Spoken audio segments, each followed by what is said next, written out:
If you've ever been hooked on shows like Vikings or The Last Kingdom, you've seen it all. The fierce warriors, those incredible longships, the brutal, epic battles. But you have to wonder, right? How much of that is the real deal? Well, in this explainer, we're going to peel back the layers of myth and find the true story of the people who went from being feared raiders to powerful kings. You hear a line like this, and it just perfectly captures that defiant warrior spirit we see on screen. That constant drive for land, for power, for a legacy. It's a fantastic quote, but honestly, it only tells one side of the story. The real story isn't just about taking, it's about building something new. Okay, so let's get right into it. What happens when you look past the incredible fight scenes and the dramatic stares?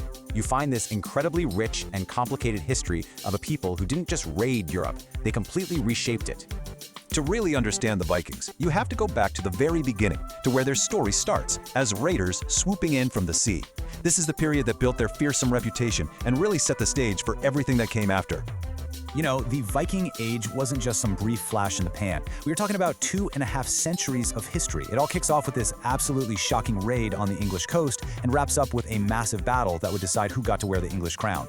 And right here, this is our first huge mythbuster. The word Viking, it wasn't who you were, it was what you did. To go a Viking was an activity, kind of like a job. The vast majority of Scandinavians back then weren't warriors at all. Nope, they were farmers, they were fishermen, just trying to make a living. Only a tiny fraction of them ever actually went raiding. So, you gotta ask, why'd they do it? Well, these raids weren't just random acts of violence. They were a solution to some very real problems. For starters, there was overpopulation, just not enough good farmland to go around in Scandinavia. For any ambitious chieftain, a successful raid meant instant wealth, prestige, and power. And when they looked across the sea and saw these rich monasteries with basically no guards, well, that was an opportunity that was just too good to pass up. The raid on the holy island of Lindisfarne in 793.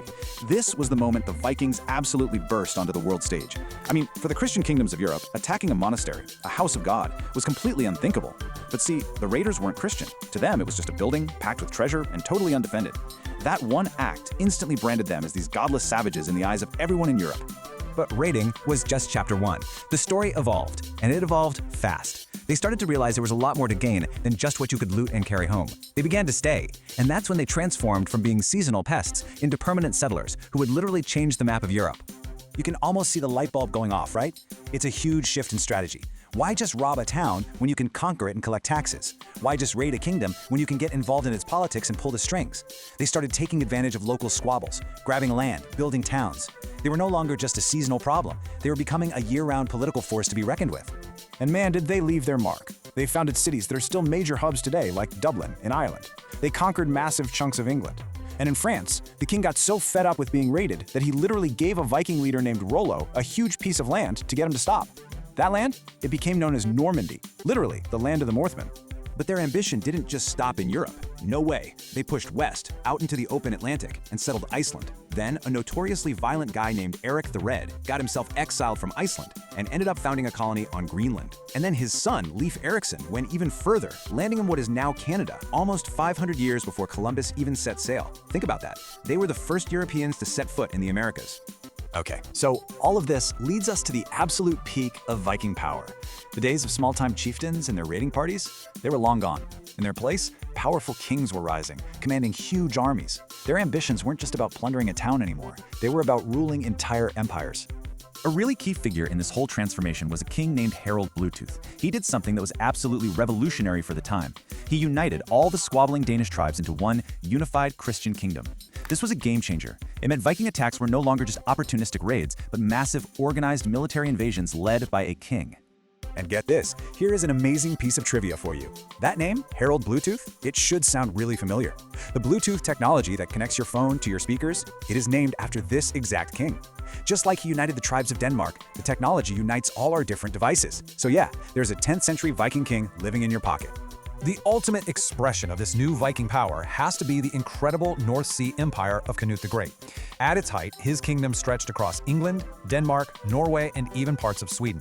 A descendant of Scandinavian raiders was now, without a doubt, one of the most powerful kings in all of Europe. But as we all know, all eras must come to an end. And for the Vikings, the end was every bit as dramatic and bloody as their beginning. And it all came down to one single pivotal year. 1066. Burn that year into your memory. It's the year that historians point to as the end of the Viking Age. It was a year of 3 different kings, 2 massive invasions, and one final bloody battle that would decide the fate of England. The whole year was just a chaotic scramble for power. First, the new English king, Harold Godwinson, had to deal with an invasion up north from the legendary Viking king Harald Hardrada. Godwinson actually wins, but just a few weeks later, he has to force march his completely exhausted army all the way south to face another invader, William, the Duke of Normandy. And here's the ultimate twist of irony. William was a direct descendant of that Viking Rollo. The Viking Age effectively ends with a battle between an English king and a Norman with Viking blood. So, when William the Conqueror, a man of Viking descent, took the throne of England, the era of the original Vikings was truly over. The world had moved on. The descendants of those early hit-and-run raiders were now Christian kings, leading organized European armies, and were fully part of the political landscape they had once terrorized. And that leaves us with one final big question. The age of Viking raids might have ended in 1066, but their influence on our language, on trade routes, on politics, and even in the DNA of millions of people today, well, that's a legacy that never really faded away. Their story became a part of our story.